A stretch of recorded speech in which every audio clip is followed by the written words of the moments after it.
Hi guys, it's Anime OVO and today is chapter 6 of Shoji X Reader. Enjoy guys! You and Kirishima entering the building. He seems confident, but you're as nervous as ever. He noticed how tense you are and gently punched you in the shoulder. Yin, don't worry, we got this. Let's be manly. I can be manly and you could be badass, I guess. You let out another snort and immediately go red while still laughing. You quickly apologize. I'm sorry, Adrian. I tend to do that sometimes. Kirishima's laughing with you, and you two laugh for a few minutes before calming down and go to find where the weapon is. You couldn't get very far until you heard explosions coming from behind you. Then suddenly, Adriel shouts, "Yin, go!" Without questioning his orders, you quickly rush upstairs. You look around, but find nothing. You rush back downstairs and contact Adriel. "Hey, Adriel, how are you holding up?" you asked. "I'm fine. Did you find the weapon?" "No, I didn't find anything." "Are you guys down there?" "Yeah, we are. Hurry back," he says. "All right." You run a bit faster, but stop when you see a large rock. "This won't use up too much of my body," you thought to yourself. You place your hand on it, and the rock shape shifts into a large shield that can block any explosions from Katsuki. You continue running until you can get back to Kirishima, because the plan before had failed. Now you both had to go up against them. You pulled the shield in front of you and Adriel, blocking Katsuki's fire as expected. You just decided to attack. That was your best option right now. You threw the shield to the side. Yaoyorozu threw a small baseball at you, but you caught it. Because your quirk wasn't very flashy, you had to be able to catch and dodge things. You turned it into a baseball bat and you made the few baseballs out of small rocks nearby. At this point, you had used a lot of yourself and you couldn't move one of your fingers, but you know you need to keep going. You threw the baseballs into the air and swung the bat. The baseballs went flying and hit Bakugo right in the arm hard. "Whoa, nice swing, Yin!" Adriel says in awe of your aim and your hard hit. "Thanks, Adriel." You quickly swing again, hitting Yaoyorozu in the hand, so she was slower with creating things. Bakugo was now only using one arm, so you assume you hurt him bad. You made another large shield, but out of tiny rocks. You felt a burning in your chest, but you couldn't give up yet.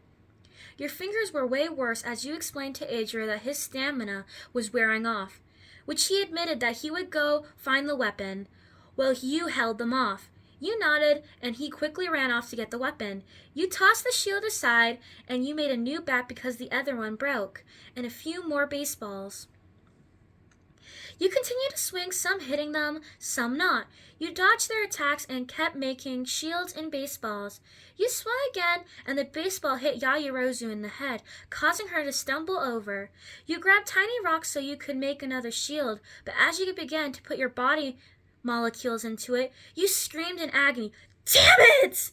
You yelled as your arm bone was gone, so now that arm was completely immobilized. Tears streamed down your face as you cried out in pain.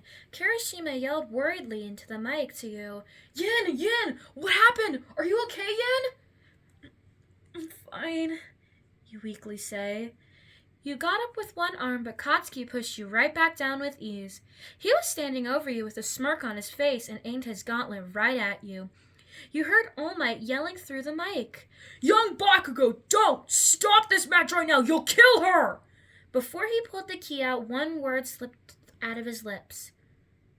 "Good." And he pulled the key. You saw yellow and felt excruciating pain as you screamed out in agony, and then it all went white. You fell unconscious due to the fire and the overuse of your quirk. Mizo's point of view. I was scared Yin would get hurt because I knew she was going up against Katsuki, who showed no mercy. He had used his gauntlets on Izuku's, who could have died. Yin and Kirishima were the heroes, and Katsuki and Yaoyorozu were the villains. Yin told me what happens when she overuses her quirk. I'm worried she might do it today. I was watching with Tokeyame and he looked just as tense as I did. Yin was making baseball bats and baseballs, using those for her weapon. Kirishima had been taking hits like a champ, but had almost reached his limits, so Yin stepped in. She was making a shield every once in a while to take a break or to make more baseball bats. I looked closely at her hand and saw that she had lost use of her finger. I told Tokeyame, who got scared. Her arm was next, and then it's game over. I looked over at Izuku to see how he was reacting to Katsuki, who was acting merciless like he did to him. Izuku looked extremely scared and worried. I understood that feeling all too well. Whenever I saw Yin get hurt or a new cut on her arm, I got that feeling. I looked back at the screen and heard a faint but scary scream. I saw Yin in agony on the floor, tears streaming down her face. "Sir, stop the match!" I yelled at All Might. He hesitated. Yin attempted to get up with her one good arm and her other arm that was bending in physically impossible ways. Her bone was gone, and I freaked out, especially when Bakugo pushed her back down and stood over her. I realized what he was planning on doing to her as he aimed her gauntlet at her. "Sir!" I yelled again. This time he immediately stepped in, but that didn't stop Bakugo. He took his aim, and he said something that we couldn't hear, and he pulled the key, blasting her right in the face. An even louder scream filled everyone's ears as I tensed up. Half the class covered their mouth, and I think Ochako was crying. Izuku couldn't move. He had all dropped his notebooks. I yelled at All Might. My eyes were watery. "We need to go get her! She could be dead!" Shoji panicked. "Young Shoji, please calm down. Young Kirishima found the bomb and touched it before he blasted her." I slammed against the control panel. "Damn it!" Tokiyama came over to me and calmed me down, and Sue patted my back. I was about to leave when I saw movement on the screen. Everyone looked in awe as Yin grabbed Katsuki's shirt and slammed her head into his face, causing him to fall over before she passed out. Everyone clapped and cheered for Yin. All Might's smile had returned. Aizawa looked astonished, and All Might rushed over, and we all walked over to the building to see Yin. Nobody's point of view. Mizo, Shoji, and the rest of Class 1A gathered around the building. They all wondered what Yin's condition was. Bakugo came out first, with Yayorozu following him. Bakugo had a gash on his arm from Yin, and Yayorozu had a lump on her head, also from Yin. After 5 minutes, Kirishima walked out, holding Yin's small figure, bridal style. Mizo got a bit jealous but hid it. "I checked. She has a pulse, but she's half conscious," Kirishima said, worried.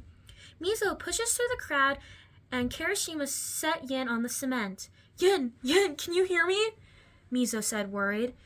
Yin gave a half nod before her eyes closed and she fell unconscious again. All Might took her away from Mizo and took her to Recovery Girl, and once they got there, he handed her to Recovery Girl, who took one look at her arm and gasped and covered her mouth. All Might was confused because he didn't see her arm, but when he looked, his eyes widened and his smile disappeared. Yin's arm had no bones in it. She wasn't bleeding or anything, but her arm was cut in half, and she was covered in burn marks. Whoops! Well, that's the end for Chapter 6. I'm sorry to leave you guys on a cliffhanger, but tune in next time for Chapter 7 to see what happens to Yin and if she's okay or not. Bye, guys!